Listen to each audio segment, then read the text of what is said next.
il y a un récent rapport de l'INSEE qui est très intéressant, qui montre que les allègements de charges de 93 à 97 ont créé 460 000 Ça a été contesté par tous les économistes, le rapport. Non, mais je ne sais pas les économistes d'eau. En tout cas, l'INSEE existait avant les dits économistes. L'INSEE a contesté ce rapport lui-même. Ah bon, peu importe, continuez. Alors, baisse des charges. Enfin, pardon, on n'est pas à l'université. Enfin, je veux dire, excusez-moi, mais continuez. Merci, merci, monsieur le professeur.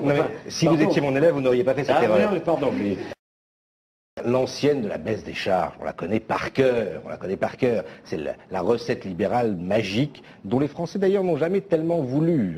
Parce que quand vous la défendiez en 95 avec M. Balladur, les Français n'en ont pas voulu. Quand vous la défendiez en 97 avec M. Juppé, les Français n'en ont pas voulu. Et quand vous la défendiez en 99 pour vous-même aux élections européennes, les Français n'en ont pas voulu non plus. Vous dites, si on veut travailler plus, pourquoi est-ce qu'on ne travaillerait pas plus? Ceux qui veulent travailler plus pour gagner plus doivent pouvoir travailler plus.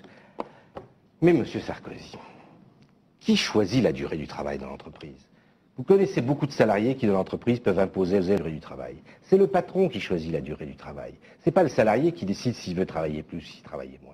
Et cet argument que vous employez, c'est celui qu'on a entendu tout au long de l'histoire. J'en ai même une citation amusante ici, qui serait peut-être trop longue à lire, d'un député qui s'appelait Bernard en 1848, quand il s'agissait de ramener la durée du travail quotidienne à 12 heures. Il disait exactement ce que vous dites. Il disait, mais il n'y a qu'à laisser faire, travailler plus de 12 heures, ceux qui veulent travailler 12 heures, l'ouvrier, dit-il, il a envie de travailler le plus possible. Heureusement que la loi empêche de le faire, car sinon, jamais la durée du travail n'aurait baissé. On en serait toujours à laisser les enfants travailler jusqu'à 12 ans dans les mines. Heureusement que votre argument, l'argument libéral traditionnel, ça fait 150 ans qu'on l'entend. Heureusement que cet argument-là a toujours été combattu par la loi, qui empêche effectivement celui qui a la liberté dans l'entreprise et qui est le chef d'entreprise d'imposer la durée du travail qu'il veut à son salarié.